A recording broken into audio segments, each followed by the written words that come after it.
Welcome to After Party 56, Part Dos with the Adios. You, I assume, have listened to the Detmers, but here we are back with the second half of the party.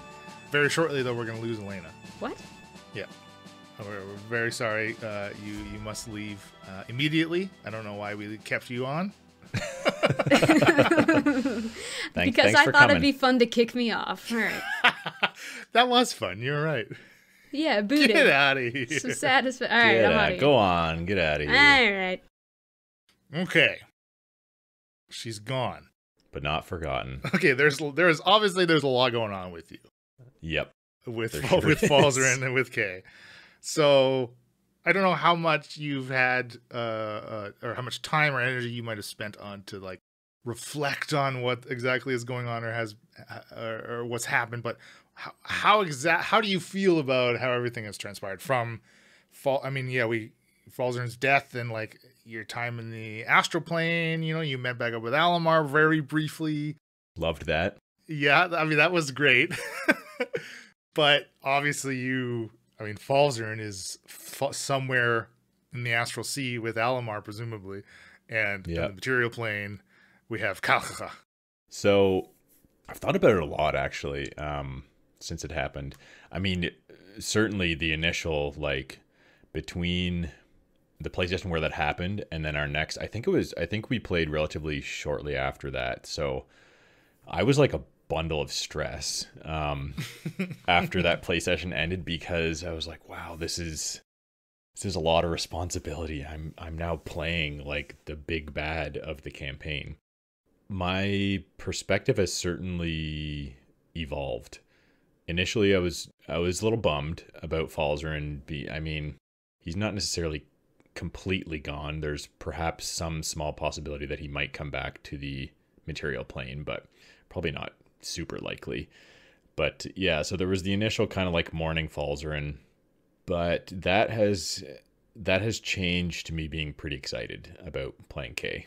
But there's also just like I said, it's a lot of responsibility, and also we'll see how things work out, but like theoretically, if I do a really good job of playing Kay very strategically and effectively, I could like kind of ruin Aspara for the rest of the party members. That's kind of like an unsatisfying way for the campaign to end for them. That is 100% true. Yeah. Absolutely 100% true. Like I win, but they lose. I mean, yeah, I guess every Asparan would potentially be on the losing end of that too.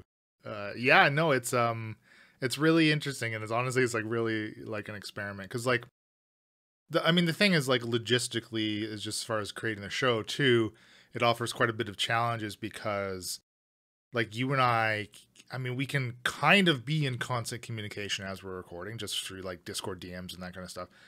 But, you know, then we're both kind of like pausing to interact with each other while other things are going on.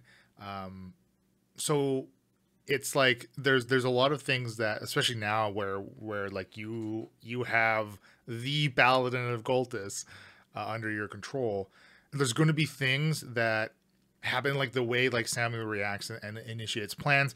There will be a myriad of things, like the majority of things that we'll hear on mic through RP, like between Samuel and Falzarin and me, and like as they interact with Mia and the rest of the Paladins and stuff, and potentially Shakara and Shaft if we're ever reunited, or when/if, that like they're not going to be discussed between Kay and like Samuel, or like you and I privately having off mic sections, because there's just going to be too many decisions throughout that, because we know Kay can mentally, telepathically communicate with those he has enslaved, so we don't need to voice those communications, because you and I we're on the same page of what you want to happen, right? And essentially the RP that you would hear through like Samuel, and potentially upcoming, depending on what happens with his generals and how that handles up with more people be coming under Kay's control within the Paladin camp, it's more like the way that I'm RPing now is enacting your, like, it's not your plan as a, like, I'm letting you do the plans. Like, I'm not, like, yeah, it's still a collaboration, but like, if there's something that you specifically want to do, then I'm going to help you facilitate and like allow that to be attempted. You know what I mean? The same as if Falzarin wants to try something bonkers, I'm going to let you do that. I'm going to try to facilitate you to be able to attempt it. Maybe not necessarily facilitate you to achieve it, but still give you those roleplay opportunities. Because now these are just new roleplay opportunities for you, Bill. Yeah, it's kind of crazy. I wonder how often this has happened in other people's campaigns where a DM lets one of the players play a big bad. Like, probably not very often. And it wouldn't be possible in the way that we're doing it if you're playing in person, right? Because unless Elena or John or Em have sneakily listened to any episodes they weren't supposed to, none of them know that Falzarin is secretly a bad guy right now. Right. So it's kind of crazy.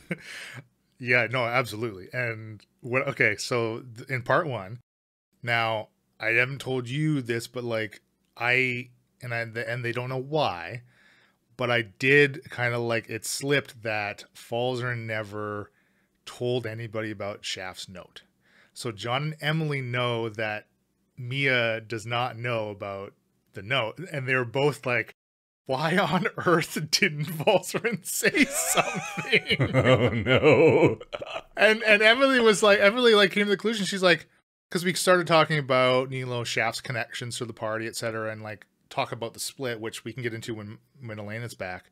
But essentially, I mean, Emily was like, you know, John, you keep saying like Shaft is trying to bring Falzarin under his wing. It's like, now they think that Shaft has done too good a job with Falzarin.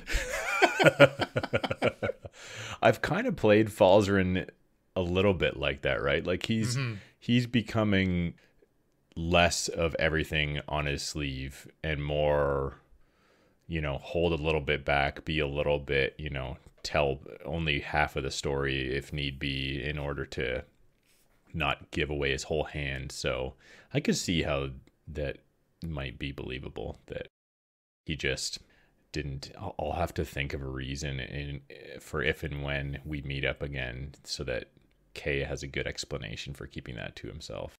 Yeah, absolutely. What does Kay think about Thuff the Younger now being under the Geish spell? And like buddy with nightmare. Mia now. It is Kay's worst nightmare. So Elena talked about that off mic before it happened in the episode, because she was planning to do it basically before we recorded the recording when it happened, and I was just like, oh no, this is terrible. I can't believe that she's discovered this spell that she could use. I was dreading that Kay was going to be outed on the episode where she did that, but she didn't. She must not suspect anything, or else she would have asked, you know, what's up with Falzarin, or what's going on. You know, she could have asked any number of things that would have completely screwed Kay and blown Kay's cover, but she didn't. Yeah, I mean, a myriad of things can still go poorly for Kay. Yeah.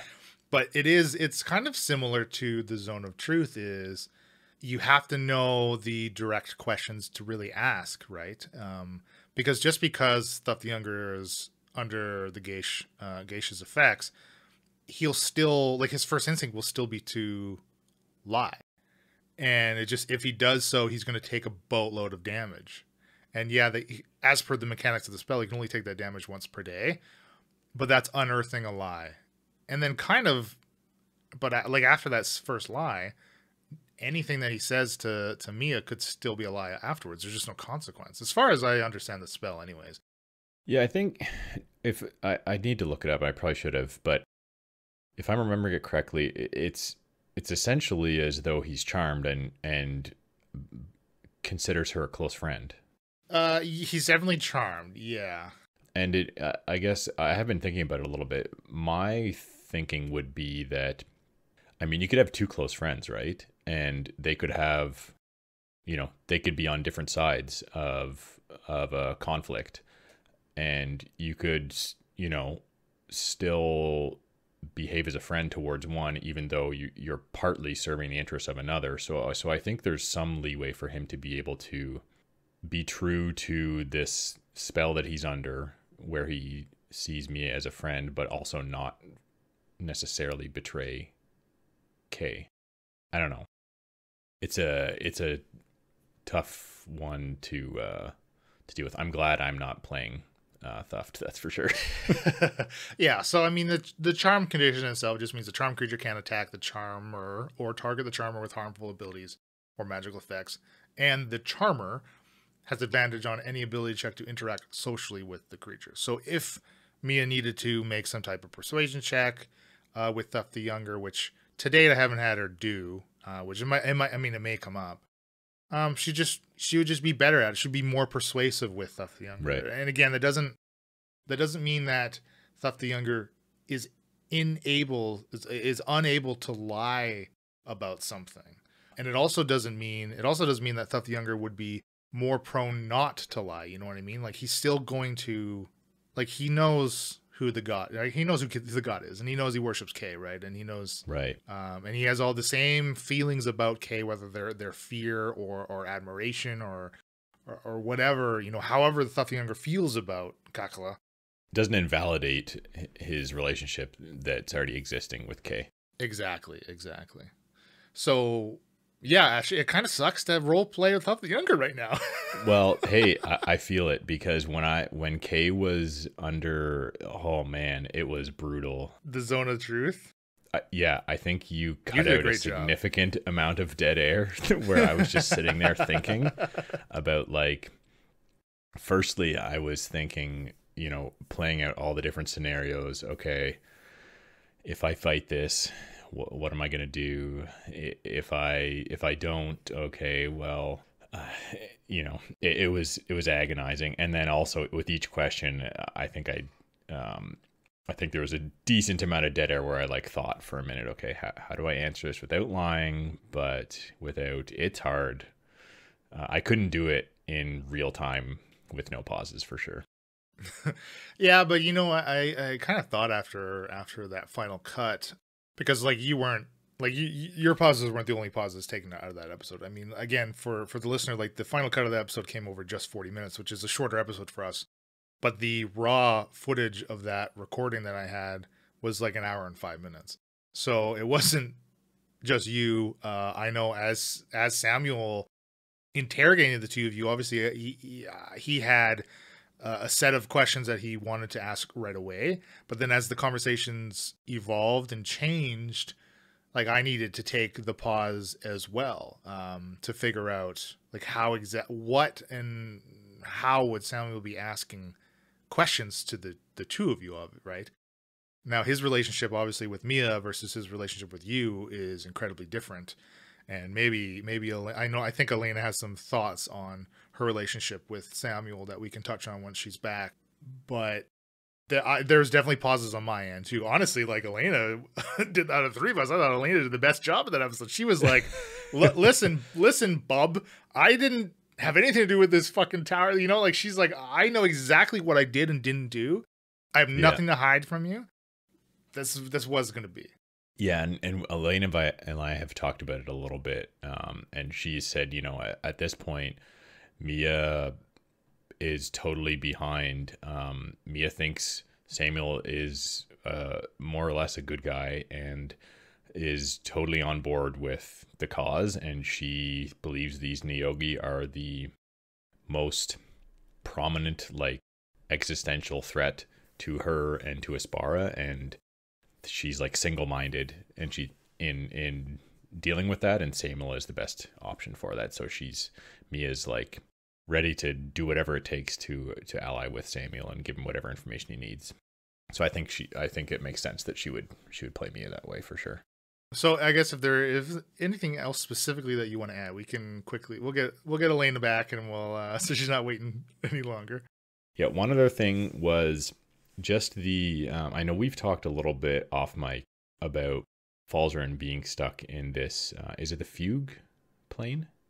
Is that what it's called? Yeah, the place where the City of Judgment is like a subplane of the astral plane. Yeah, so I think I did say the fugue plane. It's kind of like this. It's a plane within a plane, right? It's kind of a weird thing. Gotcha. Yeah, so him and Alamar are sort of free there. It would, you could sort of assume. I don't know. Perhaps the guards that are around there, or the judge, or whomever sort of keeps law and order there, might go after them. But I do like. I don't know whether it'll happen or not, but I do like sort of just thinking about what they're up to and what, if anything, they might try to plan to free themselves from that. And it may not be something that ever ends up being on mic, but it is, I don't know, maybe it's part of me not wanting to let go of Falzarin a little bit, but I think it would be cool to see what happens with them. Again, I don't, if it doesn't end up happening organically, or if it doesn't end up being something that we think would be interesting for the listener, totally cool with that not making it onto air. But if nothing else, I do have some fun, playing out different potential ends for them, and what might end up happening with Alamar's probably just livid with Falzarin because the situation he's in now is perhaps even worse than the one he was in before Falzarin intervened. I mean, he's like a stretched out Gumby. Yeah. Well, I definitely think that there will, at the very least, be an upcoming after credit scene with Falzarin and Alamar. That would be cool. Doing something. For sure that will happen. I've wanted to do maybe an intro and outro between me and you talking as Falzarin and Alamar. I think that'd be fun. We should try and organize that sometime. That would be good. Anyway, I think that's it. Yeah, we can call Elena back. All right. Hey, I'm back. Hello. Hey. Bill had to DM me, making sure I couldn't hear. I don't know what you could be talking about. Nothing to see here, nothing to hear here. If you hate Mia, that's fine. I can hear it. I'm not Mia. I can separate myself from my character. So let's start kind of where we started with John and M, and get both of your impressions. We'll start with Elena about the split. Capital T, capital S. The split. Well, Mom and Dad love us very much, and it's not your fault. It's nothing the two of you did. The Dungeon Master's not choosing favorites or anything like that. No. I don't know. It was really weird when we showed up the one time. It's like, John and Emily aren't here. You're recording alone. We're like, what? Right? Because that happened first, I think. It did, yeah. Yeah, I don't know. Whose idea was this? Their idea, I suppose?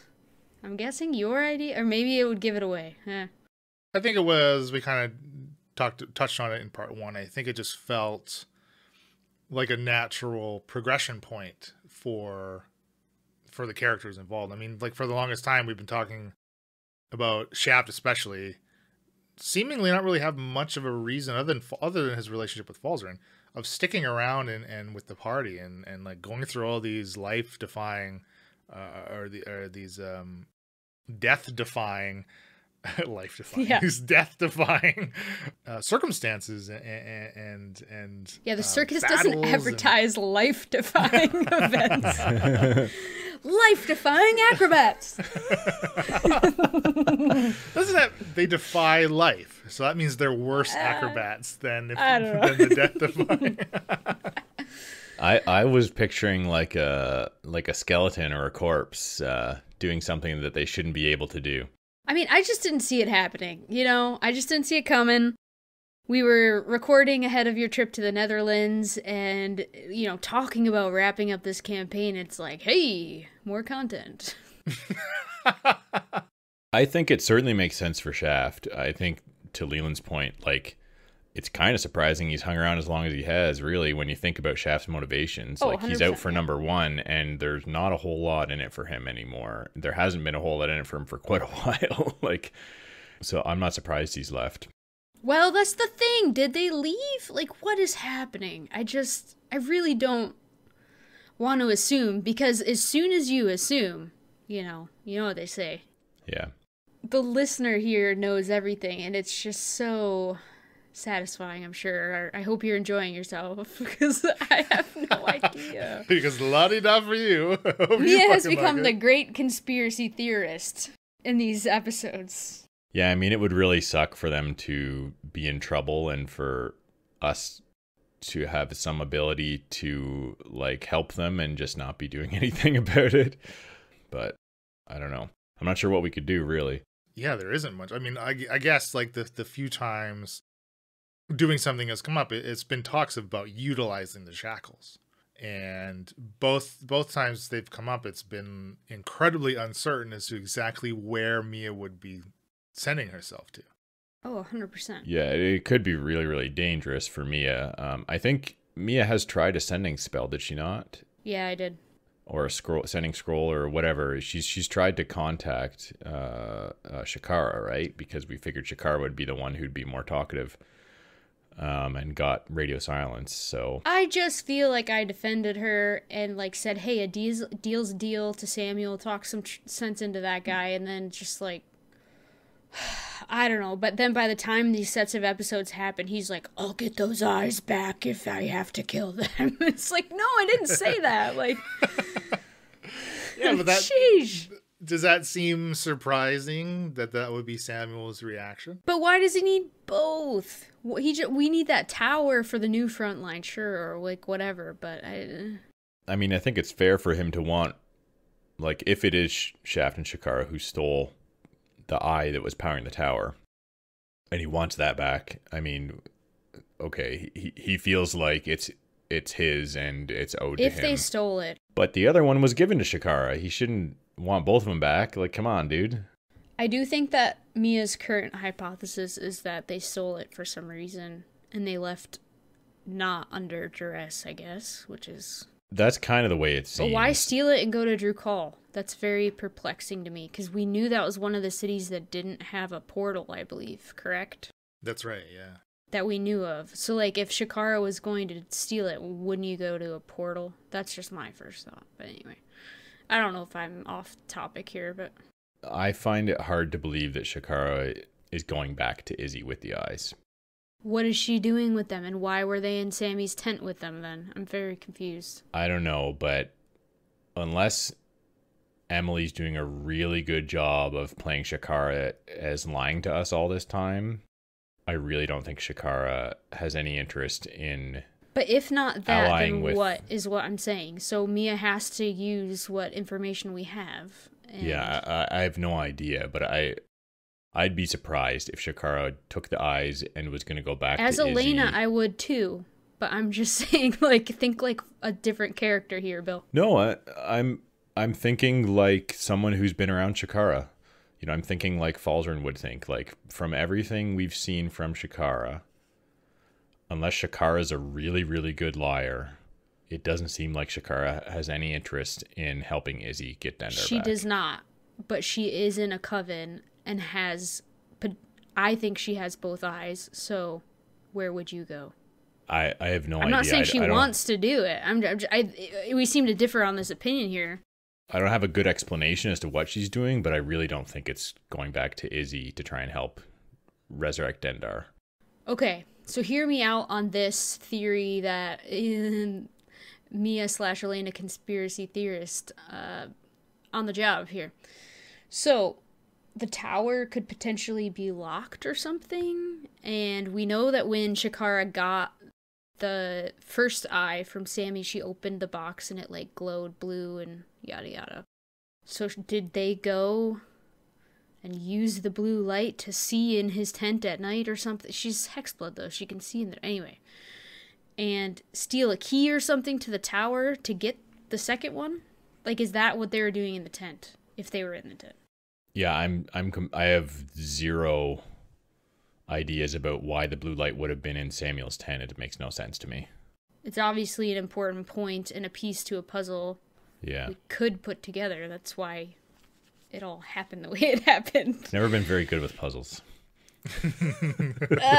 Conspiracy theorist on the job. So it's like, okay, I do think originally his armor made the most sense, but finding out someone took the eye from the tower, that makes more sense.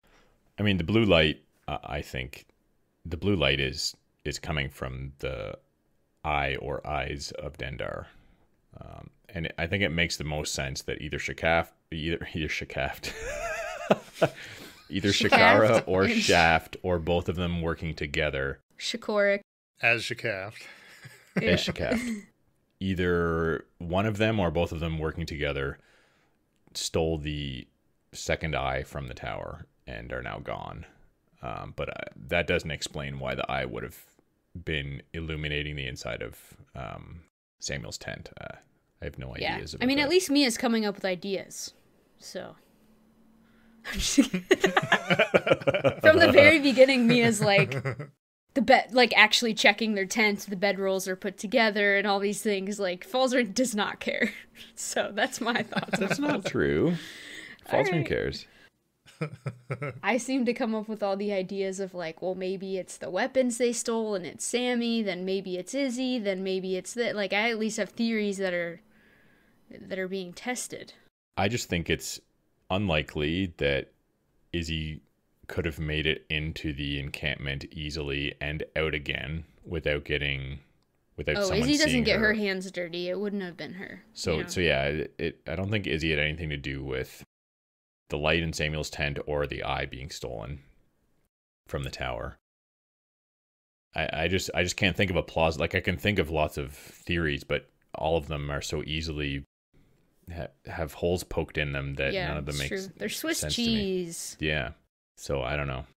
I mean, I hope the listener feels this way, but like Mia and her opinions that continue to change, just like by the end of all this unraveling, feels like she's potentially the only one in the party, whatever you want to call us anymore, that like actually cares, has no like ulterior motives. Basically. We're still a party, even though we're apart. Okay.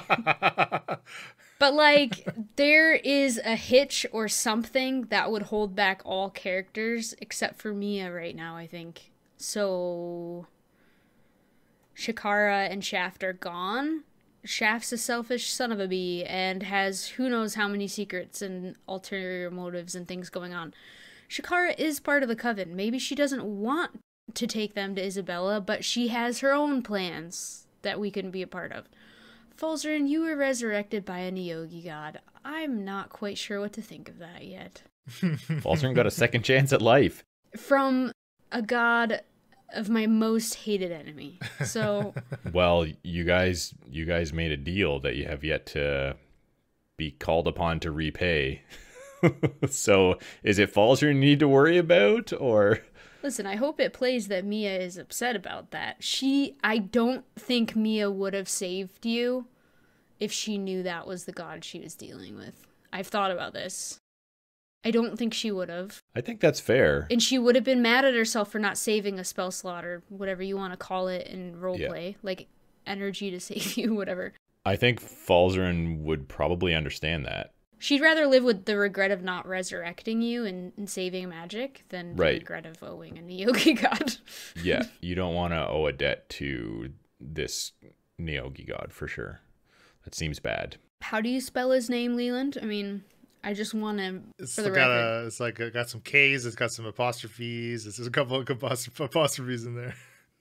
So, Elena, do you now feel, or maybe does Mia now feel... with Shafara leaving. I forgot the name of the building. But with Shafara leaving, does Mia feel like she is now the one left holding the bag as far as what's owed to this Neogi god? I haven't thought about it that way. I've thought about it like whatever favor they call in, it's potentially one, like it could be one favor for all three of us, or what? Why not make it 3 favors, one for each of us? Like, how do I know? Right. Like individually in the circumstances. I, for one, know that Mia was not excited about Falzarin's plan to run away from guards and go find the backup body by ourselves and that sort of thing. Like, I just feel like Mia is really aware of how many Neogi there are, and like, I don't know that Falzarin understood that in that moment. And at least as a DM, you're like, playing Thuff the Younger, you're like, not as many of them. It's like, okay.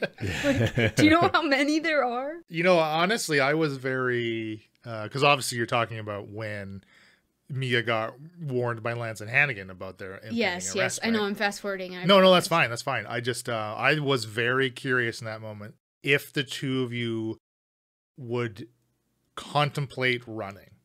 Now, it's part of the pre-warning was to give you a chance and to give you more agency, but obviously because of what you did for Lance and Hannigan, and you've seen ripples of those heroic acts and you saving and literally bring them back to life, like, oh yeah, this is like the benefit of, and kind of the consequences, not negatively obviously, but that's the ripple effect. So you have allies outside of just being cooperating with the paladins now, right? And I hope that's showing. But I was very curious of what you two were gonna do. I liked it. Personally, like Bill or Falzarin said, like, so what's the story? And I was like, the truth is the story. Like, what are you talking about? Do you know what I mean? Like, we have done nothing wrong. If we run, we look guilty. Like that. Anyway. Falzarin's been taking some influence from Shaft, I think. I think because of the comment you made, Leland, I want to just mention that the ripple effect thing is very evident, like, toward the end here. So my talk with Samuel, Bill, or Mia's talk, he basically has decided that Hulsa, Dreg, Grimby, there's one more. Braun, my brother, duh. And Braun. Yeah, just your brother. Like, basically, he is going to decide by the end of the day and let me know if they're even to be associated with the Paladins in this battle anymore. Because they could be helping Shaft and Shakara, or they could have helped with the tower, or they can't be trusted. Because Hulsa, Dreg, and Grimby are all... Did she successfully make them all Coven members? Like, Hulsa is... Or, like, her little whatever. To your knowledge, Hulsa is. I know I've witnessed her try to recruit Dreg and Grimby. Yeah, for sure. I think a more, like, formal thing has to happen for them to actually be How do we know that right? doesn't happen while we sleep at this point? Yeah, like, but we haven't seen that happen, I don't think. No, and I think you're right, Bill. It's not like they're part of the three, because obviously they can't be. But you know there are subsections of the Coven. The ripple effect... When I save Lance and Hannigan and they give me a heads up, great. But then the other ripple effect is being like, I don't know where they are. I can't trust them myself. So then Samuel can't trust them. Now these people, like Grimby's going to be stripped of his captainhood at the very least and not flying a ship. Yeah, absolutely. I feel bad about that. like his greatest love. I don't give a crap about Hulsa. She's never said a word. So what a bitch. How dare she? She has no tongue. But other than that. But what about Dreg? And that's where I was trying to say, like, Dreg, Grimby, and Braun. Okay, fine, Hulsa. They know us, so maybe they would still be willing to help us in other ways, but they're going to be pissed, I think. This ripple thing is annoying. I think Falzarin, this came out a little bit in, I know you haven't listened to any of my off-mic stuff that includes my interrogation. Yeah, it happened in my interrogation too, where he was talking about those four. I think Falzarin's becoming a little bit weary of all of this. When you say all this, explain. Well, just like the adventuring life and his life being on the line all the time and having so much responsibility on his shoulders, like... He certainly cares about Aspara and Heraklion, especially because Heraklion's, whatever happens to Aspara is going to happen to Heraklion sooner or later. It is an island, but it's not that remote. So he is invested in dealing with this, but at the same time, like he set out wanting to, learn more about magic and this sort of thing, and feeling a little bit downtrodden by not being able to experiment with things he wanted to look into and less traditional things in Heraklion, but like at what cost has that curiosity led him? He's just Are you mad we revived you? No. Is this the inner Niyogi speaking? I just think we're getting a little bit of a peek into a part of Falzarin where he kind of wishes that maybe he weren't responsible for so much. It's a Been lot. a lot of destruction, just everywhere we go. Yeah, he kind of was thrust into being a hero, right? He didn't grow up being a hero. He's had talent with magic, and that sort of thing, and learned relatively quickly, but it's a lot. And I think he's getting a small part of him, but part of him is getting a little bit tired. And that's where I think that's part of why he was ready to run. He was just like, you know what, let's get out of here. Enough And is then enough. what though? Yeah, Well, yeah, I don't know that he was thinking too many steps ahead, but like the thought of being a prisoner. I can see, okay, so like this Neogi front line, this paladin camp, I can see Falzarin getting there and being like, what am I doing with my life, and feeling downtrodden. But Mia, like, this is her time. Yeah. This is like the very opposite, right? Mia's sort of like a born hero, right? She is, well, this enemy right here, she's been shining her hammer for this moment her whole life. Like, Right. okay, since 19, whatever, a couple years ago. Yeah, so I think Falzarin thought, like, you know, I did not sign up for being potentially thrown into a dungeon for, who knows, maybe the rest of my life at the hands of Samuel, or executed for something that I didn't even do, you know what I mean? So he was... Yeah, I think I have more trust in Samuel than Falzarin, understandably. I do like the moments where we went in his tent and, like, read some more journal, and you kind of said it. You were like, he kind of sounds like he means what he says. Yeah, reading that journal, I think, was important for Falzarin to hear. You have his other journals, though, and you never felt that way? I don't think there was anything that I read in his other journals that quite illustrated the fact that Samuel, you know, kind of second guesses things a little bit and wonders about the impact of his actions as much as what was read in that journal just most recently. So it definitely, I think that journal definitely shone a little bit of light on the fact that Samuel, you know, sounds like is a pretty reasonable person at the end of the day, but is in a situation where, you know, has to make difficult decisions. Yeah, there's a lot packed into like a very short period of time for us, at least. We wake up to this, right? And then where we've left off, it's the same day we've been arrested and interrogated. Yeah, exactly.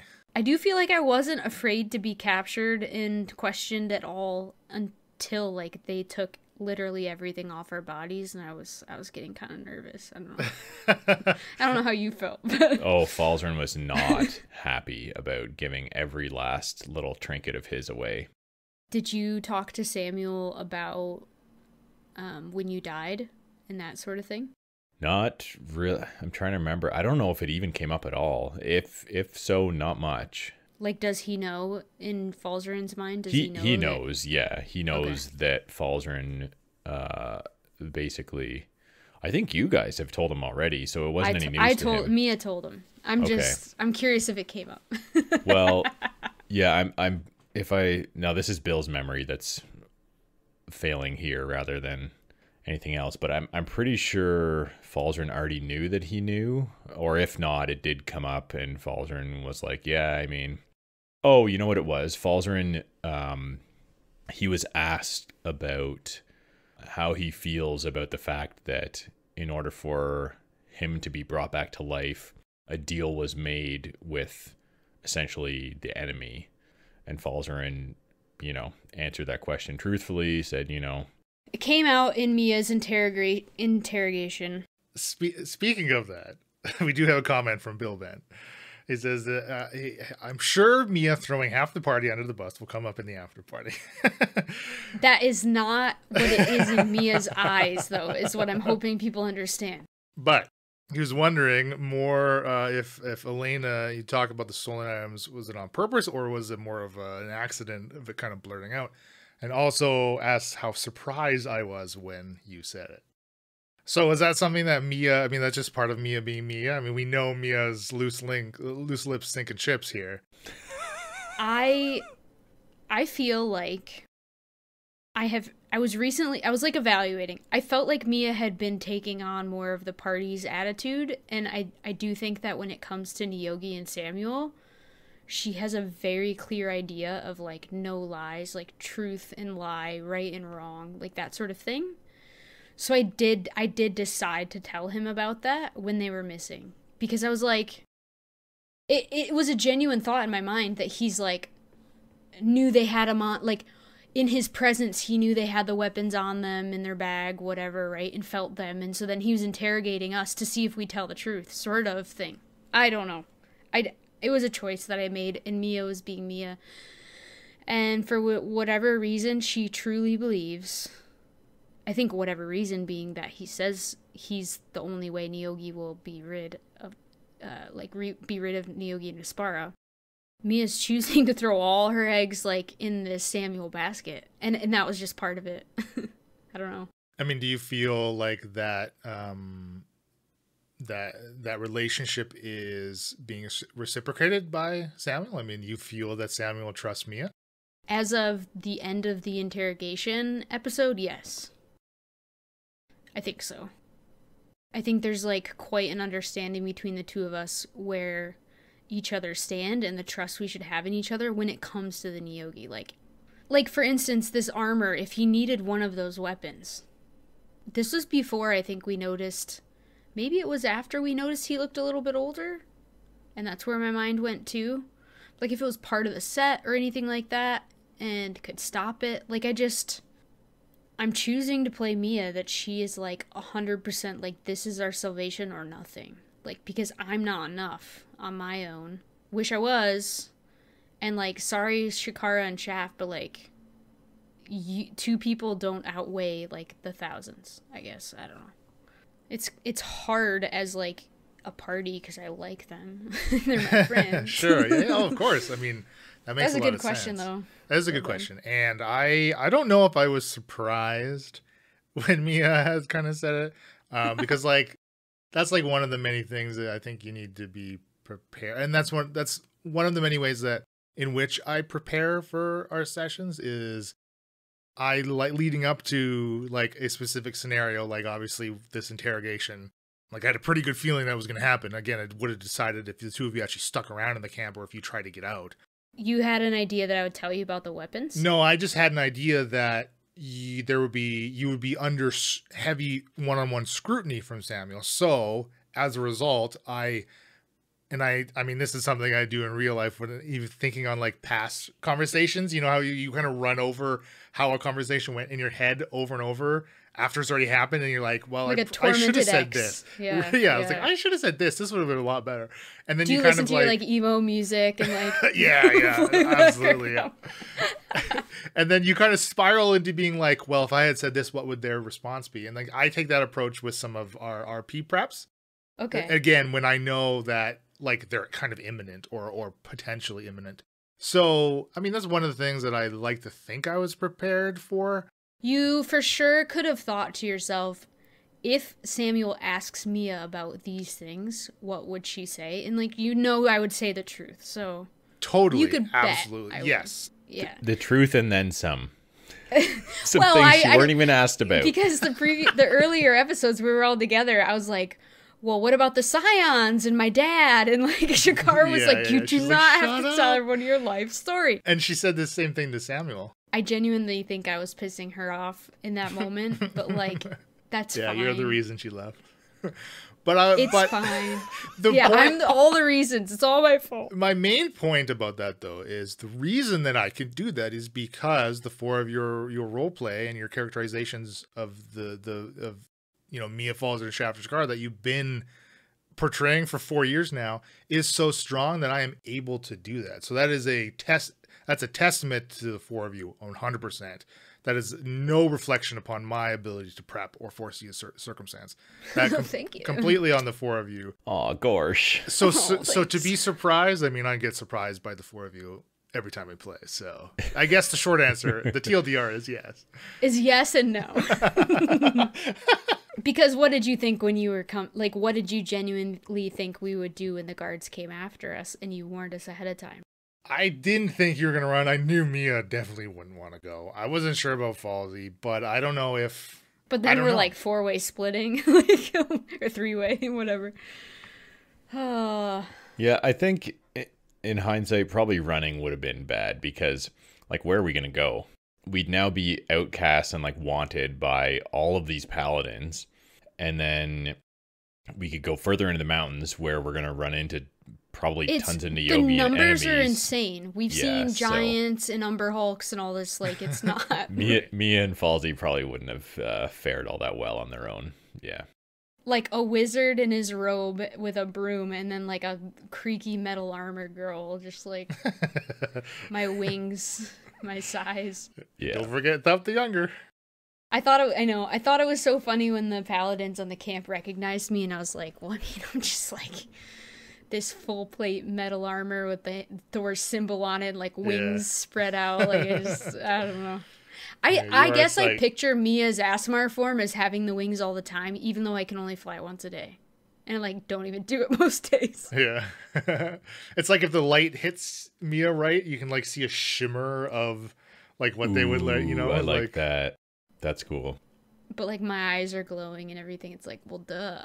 Hi, I'm Mia, yeah. What are those topaz orbs looking at me in the dark? Oh, it's just Mia Brightwood. I am very surprised they went to Drukal.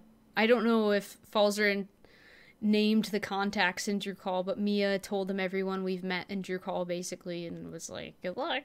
They've got trackers on them, so I don't know. I before Bill inputs about that, I do want to, still want to finish my thought on Bill Ben's question is, being surprised and like how I feel about it is, like, think of how the only way I feel about it is the way Samuel feels about it, and just thinking about the picture that Mia has kind of painted for Samuel of Shaft and Shakar. Like, they've gone and they've stolen more items from him. It's not just a single instance of the eye, right? And also think about the way that Shakara has always communicated with Samuel. She has always butt heads with him. Shaft has always been the one to quickly try to jump in and calm things down, which is, I think, evident to everybody. She has no love for Samuel, pretty much. And that's reciprocated as well. But my point about, like, so maybe it feels over the top or embellished about Samuel is now, like, they're going to give me both eyes now after what they've done to me, or they're going to die. To me, it doesn't feel like it's, like, out of left field, but maybe that's just because, like, I have the perspective that I have. I don't think it's left field. I do think that Mia was hesitant to be like, yeah, and, like, jump in on that. And I think her responses were very, like, answering and committal, very... I wasn't about to be like, well, you only owe her one right now, you know, whatever. She'll let us use the one for the tower. It's like, well, if she would have left it there. Okay, well, true. Right, yeah. Whatever reason they stole it for, Mia knows it was probably a decent reason in their minds, but is like, Mia's thinking about the continent, the world of Aspara, like, what have you done? The Neogi, like, will see that the light is out, come in and raid the camps. Like, it's just going to be chaos. Like, and it's their fault if they did it, like... Right. After, as Bill Ben puts it, Mia throws Shaft car onto the bus. What do you think their chances of remaining undetected are in the city of Drukal? Now that you've given them a list of all the places that the paladins need to look to potentially find them. I mean, slim.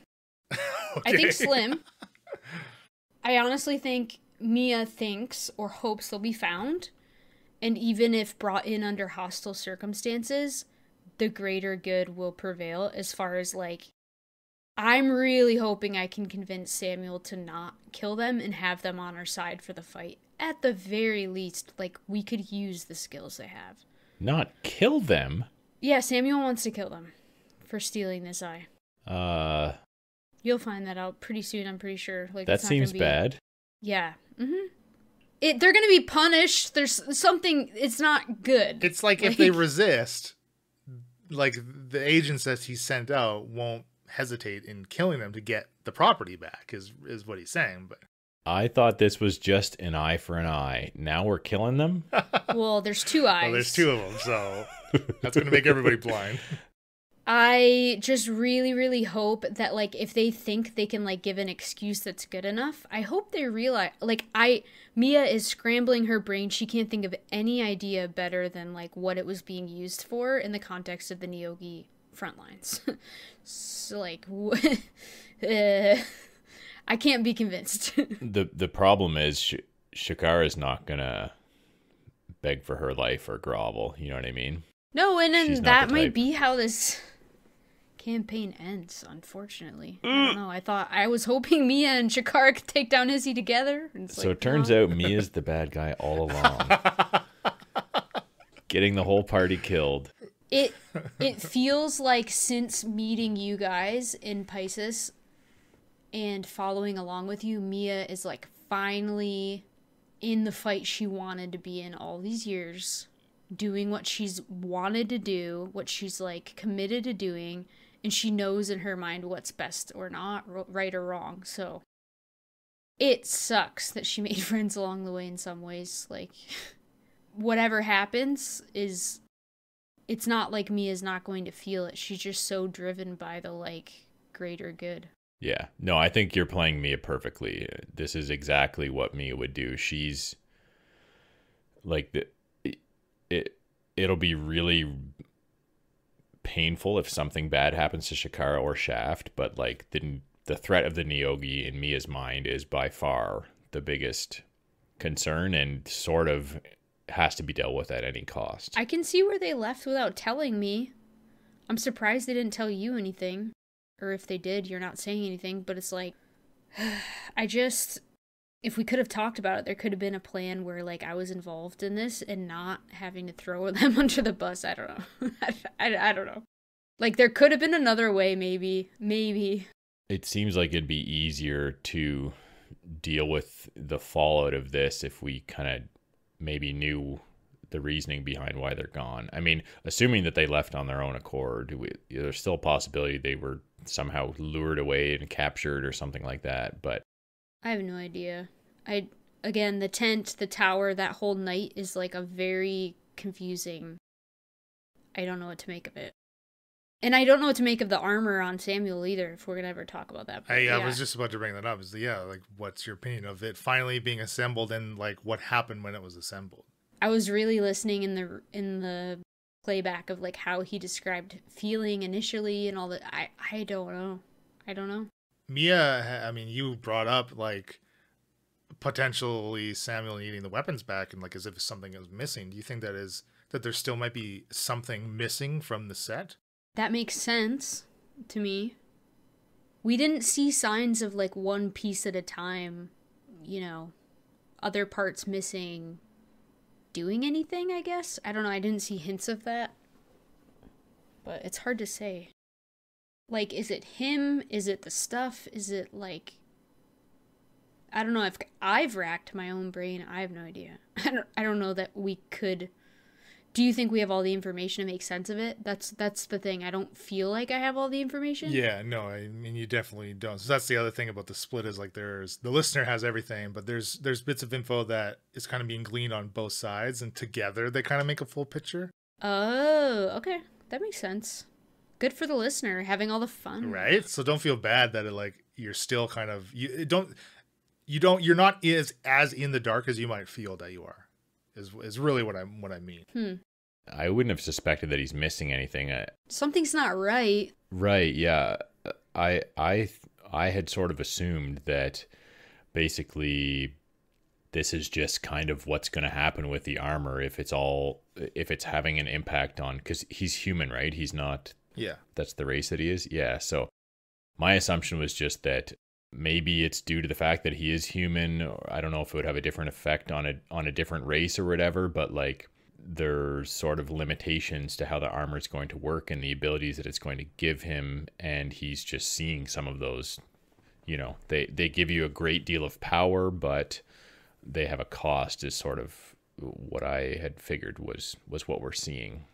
He's very, very powerful, but his body's not going to be able to sustain this long term, sort of thing. I hadn't thought of the possibility that maybe something is missing, but that's interesting to think of. On the topic of the wearer being incorrect or something like that, I was listening to these episodes in my car the other day, and at a red light had the thought, this is again like so egotistical.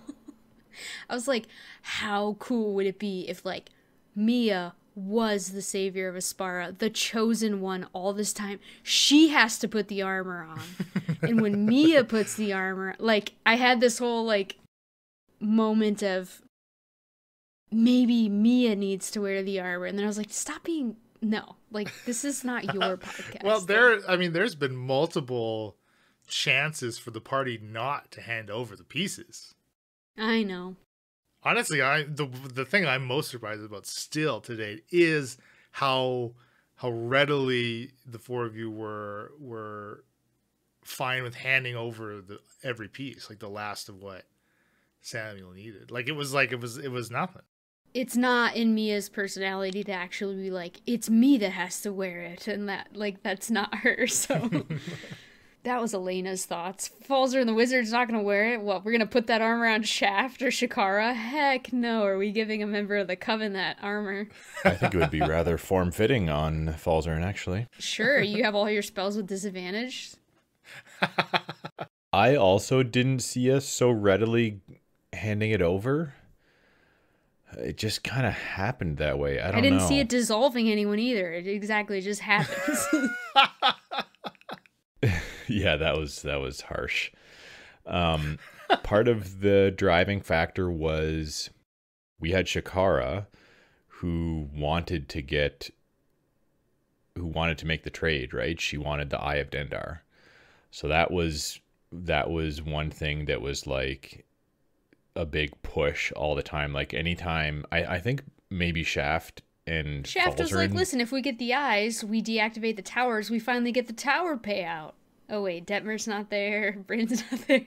I think Shaft and Falzarin both were probably on the same page about like not really wanting to give everything to Samuel, but kind of going along with things until, maybe the time was right where who knows what was going to happen to allow them to not hand it over. But hey man, I was skeptical. That time never really came where there was a good opportunity to like, not follow through on the deal. But like Mia talking to Samuel and Heraklion, if you thought she was actually hook, line, and sinker, she wasn't. She was still skeptical. But then after these group of episodes that we're talking about, like she's pretty sold on the fact that like we need him and he's okay in the Niyogi side of things. So, and the deterioration of his like health or whatever, he seems not, he's fallible now though. That's kind of, I don't know. He's not as like indestructible as she thought he would be. It's kind of scary. It's scaring her.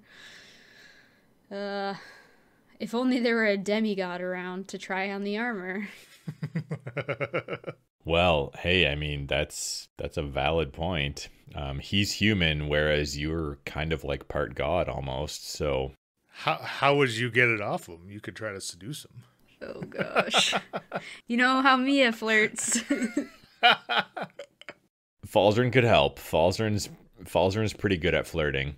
Oh, Falzarin and Mia are the awkwardest. Like, let's be real. I want to just quickly point out that Thuff the Younger has been a really fun addition. Yeah, he really has, yeah.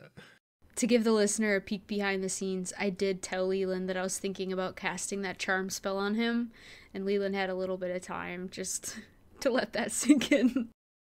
I mean, you got him. Are you happy with it? I maybe could have thought harder and longer about how to word it better, because Samuel's he'll listen to you. Okay, well, like, I'm on your side, bro. But it could have been like, you are my friend. You are friends with Samuel and the Paladins. You will do anything Samuel and I say. Like, something like that. Well, I don't think it's like you don't have like total control over him. He just sees you as a friend. No, he's like compelled to carry that out, and if he were to go against it when he sees the opportunity, he'll take psychic damage. Yeah, like if he lied to you, he would take the damage. But like it doesn't stop him from attempting to lie to you. We would just kind of know he's lying. As soon as he like doubles over, I mean 5d10, that may or may Yeah, not we kill could Thuff not. the Younger. We could kill this guy, and then there's no like daily wisdom save or anything. It's 30 days, Yeah, it just lasts for 30 or until I days. drop it. That's nuts. I know. Man, his It's poor insane. family. That would be 2 Thuffs from the Thuff family that the party's killed. I had the idea because in our home campaign in real life, I was put under that spell to kill a party member, and so Yeah, I it's a took wild some spell. damage, and they ended up restoring me or whatever. But it can be healed by greater restoration and that sort of stuff. So I mean, if he knew, I don't know how he would know. Well, I mean, like it says he's charmed by you, which means he just like he won't attack you. And if you like want to make a check to like persuade him to do something, you would have advantage on it. In addition to him taking damage if he lies to you. Yeah, it was more of a truth serum sort of thought. Like, okay, for the next week or whenever we go to these mountains, he's got to like actually take us to the right place, and if he doesn't, like, then he might know. But because he obviously didn't tell me about the backup body. Sheesh, but he's my friend, maybe. Yeah, the next few episodes are going to be really interesting for both sides. For both sides, for sure. We haven't played him yet. We don't know. I know. I don't want the campaign to end necessarily, but I sure do want to be able to listen to what the heck is going on at the other half of the party. If I were to go back and re-listen to like all the things we could, I think this group of episodes would be it. Like, first of all, the other stuff's so old now. Yeah, it is. Yeah, a lot of the other stuff that you were like, there's other old Comes out solo stuff. eventually, Yeah, exactly. yeah. Like it's kind of, I think pretty much all of it is like, oh well, we discovered it eventually through roleplay, but I mean, were they as curious as we are? They got a good idea. It's killing. They have a killing close Emily. guess. Yeah. Emily hates it. Yes. Did they guess pretty close to what's happening? I don't think they really had any guesses. It was more kind of Like, do they asked think them- we know? Okay, so if they did steal the light, do they think we know that they stole the light? Is that giving that away? They weren't giving it away. entirely sure that it had been discovered yet. Actually, kind of where they are, like they don't, as their characters, don't know what's going on. But I think they could glean as players through some of the episode titles of 185 and 186. That Oh, that's clearly true. I know. there's There's a consequences. one-sentence description they could be Yeah, reading exactly. every week. So it's interesting, like both sides are currently or will be experiencing consequences of the other pair's action, which is perfect. Like, I mean, look at what happened in 185 and 186. Like, like this is a result of either them leaving or if they actually are the ones that took the tower down, right? Like consequences. And it's from actions that the two of you did not take. So their episodes are called Huskies? Yeah, I've Purpose, no idea. Pit, and Paralysis? I've no idea what any of that means. I mean, the Pits is like Goldum. It could be worse. But like, what in the world is Huskies? What did they think about XOXO, Mia and Falsey? They actually haven't, in their timeline, they haven't quite gotten to where they have heard Mia's sending message yet. Oh, so they, okay. So This is you two are interesting. still a little ahead of them. I would say probably about a half So a day. how would ahead you of know them. that they don't answer me? Well, I asked Shakara at the split, in the event that she gets messaged, and both of them I asked them, will you be responding to them? Had they wanted to respond, we would have given them, and then they would have recorded me a response, which I would have put in the episode for you. I'm slow clapping for this because you knew what I would do Of course, ahead of it makes time. sense. It makes so much That sense, is- right? It just makes so much sense. That's smart, though. You've been playing with our characters so long. So while we haven't heard it RP'd as Shakara not answering, I already knew that Shakara wouldn't answer because Emily made the decision. Like, no, Shakara would not answer after what they've left. Like they're gone. Because Shakara would be worried that Isabella's voice might be overheard in the background. When she's That's right. Yeah, responding. didn't want the party in the background directly onto. Ever since she became a Hexblood, Shaft has been wooing Shakara. They're just off on some sexcapade somewhere. So sex campaign. I'd subscribe to that podcast. Yeah, me too. But I don't know. Shaft Kara. You know, because Emily wouldn't let it happen to spite John. Yeah. Just, IRL. She wouldn't want to That's have to hilarious. roleplay with. Yeah, it's a like going back. I went back today before we recorded and re-listened to all of them again just to make sure they're fresh in my mind, because some of them came out like weeks and weeks ago. This has been like a Leland after was party gone that for a month. covers in between these. a long 9 span of episodes. episodes. Yeah. But I will say I very much miss recording with John and Em. However, despite that, it is pretty cool to have, like, I'm sure it's interesting for the listeners to see two diverging stories. So it's a short-term sacrifice we have to go through, and who knows, maybe they'll find some reason that they need to come back or whatever, and we'll be rejoined, or our paths will cross. They'll be married, and there'll be little Shakara and Shaft babies. Little hex bloods running around. Grandma Izzy's how we end this whole campaign. Yeah. You approach the keep in Heraklion to the scent of fresh baked cookies. Opening the front doors, you see little halfling hexbloods running around playing. Halfling hex. Oh my gosh, they're so cute. Oh, Izzy would be so proud. Horik ends up hooking up with Izzy. She understands it. She gets him. Yeah, she could just right away. They clicked and they just click. They don't just have locked to speak eyes to communicate. And the guest of honor is Dendar. Oh my gosh! I love it. Let me go. Let me get out of here. But I will say real quick that we have released End of the World onto the main feed. Yeah, it's true. If you haven't checked it out for the non patrons, hear us be ourselves. Yeah, that was a bit of a trip. Actually. It was. Yeah. We are not heroes. You unfortunately have to listen to the real me. It's rough. John did a good job with what he could work with, Well, that actually also has a guest appearance on it too in some of the later episodes, which I had forgotten about. Right. Oh, yes. I forgot about that. Nice. I get very, very upset in one of those episodes. Yes. I need to re-listen. Oh, but it's been really fun to release our Patreon content to those of you who are not patrons. Yes, it's exciting. Thank you to all of our very generous patrons who we did ask if they would be all right with us releasing these exclusive episodes on the main feed, and basically was a unanimous yes. So that's awesome. We're very excited to be able to share them with the intention of being able to put out some non-Dungeons and Dragons systems. Shining a light. Yeah, exactly. That was our hope, at least. So because it's cool exploring other systems. We trying to shine a blue light. We stole a blue light to shine the blue light. That's why they took down the tower. This is all making sense. We just wanted to get some eyes on our other content. I actually have a question. Samuel, when they took out the tower, did he say anything to you, Falsey? Was anyone killed in doing that? In deactivating? That I know was there a of. fight? I don't think so. Would we know about that or no? You can't tell us. Not that Falzarin knows. Next time on the Incorrigible party. Right. Well, Samuel said to Mia there was definitely a fight at the tower. Yeah. Didn't mention any casualties. I just feel like Mia would be extra pissed if there were casualties. I mean, I could be forgetting, but I'm pretty sure Samuel didn't say anything like that to Falsey. All he did was call Shaft's footprints child's footprints or something. He was like, well, a child wouldn't be wandering to the tower. Think of the tracks that you would find. It's like two normal-sized people and like what looked like a child's tracks, right? Yeah. That's pretty good evidence that it was like Shaft, Shakara, and Horik. I picked up what you were laying down for once.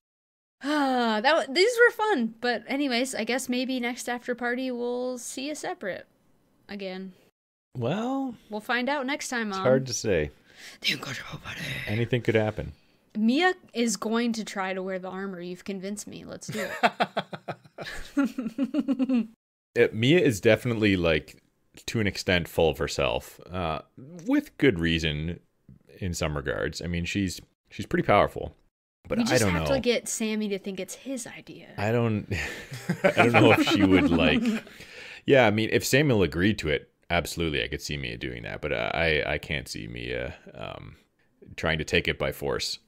We gotta just find some more pieces of the puzzle. Leland will put them somewhere for us to find.